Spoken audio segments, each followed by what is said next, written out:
Bonjour et bienvenue dans les Landes. Nous commençons nos chemins par Pomarès, puis nous irons au château de Gaujac et sur le site de la Dame de Brassempouille. Alors, une journée pleine de surprises avec Inès. Suivez-nous.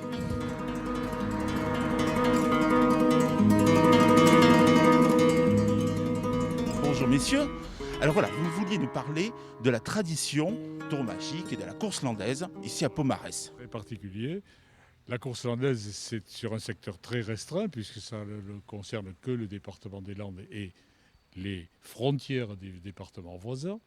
Mais ça représente quand même 150 arènes dans les Landes et à peu près 500 spectacles dans l'année. On va dire que la course landaise serait une réminiscence culturelle du culte du taureau en Crète. C'est aussi un lieu de spectacle et là, en mai, il va y avoir un terrain de basket parce que c'est la pépinière de Pau-Orthez ici. Ces arènes-là qui ont été construites, les premières arènes en 1841, ça n'était que des barricades, hein, et elles ont été surtout construites en dur, en ciment, dans les années 30-32.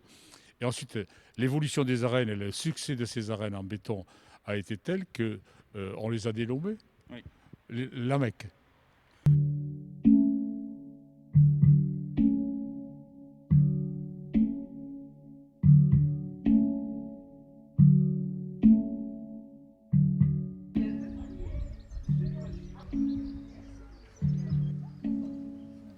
Je vous présente Estelle qui est médiatrice à la Maison de la Dame ici à Brassempouille, un endroit exceptionnel puisqu'il y a eu une découverte. Vous pouvez nous en parler ?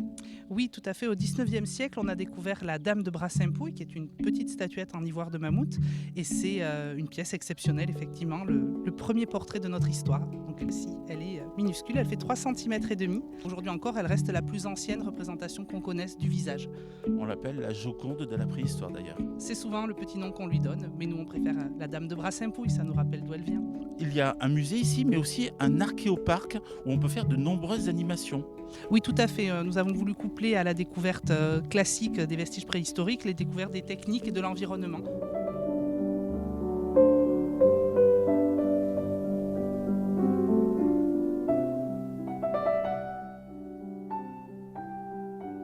Très difficile à définir un château qui a de multiples facettes. Et Voltaire disait « Simple en était la noble architecture. Chaque élément à sa place, arrêté, il semblait mis par la nécessité. L'art s'y cachait sous l'air de la nature. L'œil satisfait embrassait sa structure. Jamais surpris et toujours enchanté. » Nous sommes sous la protection des dieux de l'Olympe. Vous avez Athéna au nord-ouest qui symbolise donc l'eau. Au sud-ouest, vous avez la tête de Méduse qui symbolise la terre. C'est un endroit béni des dieux et l'architecture Renaissance, donc de style italien, a été conçue d'une façon très ordonnée. Voilà, très ordonnée, s'inspirant des villas palladiennes. Chaque partie de la maison a une fonction particulière et tout est distribué autour de cette cour à l'italienne. Les petits appartements au soleil levant, les grands appartements au soleil de midi, au soleil couchant. J'espère que l'on vous a donné envie de découvrir cet endroit merveilleux. On se donne rendez-vous très bientôt sur de nouveaux chemins. Adi Schatz.